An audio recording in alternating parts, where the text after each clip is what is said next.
জীৱনত এনে এজন মানুহ থকাটো খুবেই প্ৰয়োজন, যাক হৃদয়ৰ কথাবোৰ ক'বলৈ শব্দৰ প্ৰয়োজন নহয়।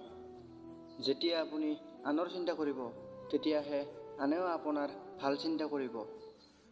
কাৰোবাক যদি আপুনি অকণমানো সুখ দিব নোৱাৰা, তেন্তে কাৰো অন্তৰত আপুনি দুখ দিব চেষ্টা নকৰিবা। মানুহে সময়ক সলনি কৰিব নোৱাৰে যদিও সময়ে মানুহক সলনি কৰিব পাৰে।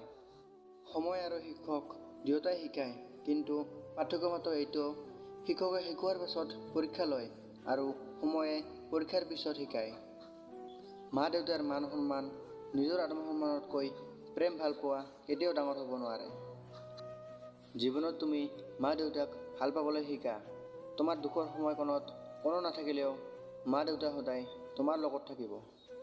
জীৱনত কেৱল তিনিটা বস্তু একেৰাহে পোৱা যায়, সেইকেইটা হ'ল পিতৃ মাতৃ আৰু যৌৱন। আৰু তিনিটা বস্তু কাকো অপেক্ষা নকৰে, সেইকেইটা হ'ল জন্ম, মৃত্যু আৰু সময়।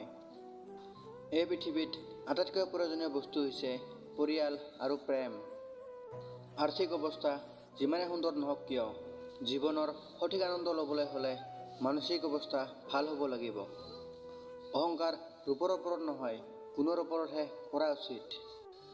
আত্মহত্যা নকৰিব, স্মৃতি হত্যা কৰিবলৈ শিকা, তেতিয়াহে জীৱনত সুখী হৈ থাকিব পাৰিবা।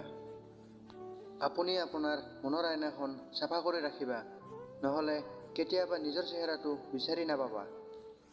এই পৃথিৱীত মা হৈছে জীয়াই থকাৰ দ্বিতীয় অক্সিজেন।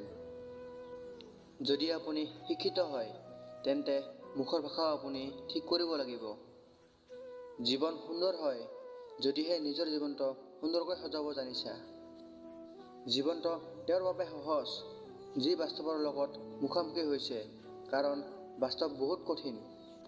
জীৱন সংগ্ৰামত পৰীক্ষাৰ নম্বৰ নহয়, সময়ৰ অভিজ্ঞতাহে প্ৰয়োজন হয়।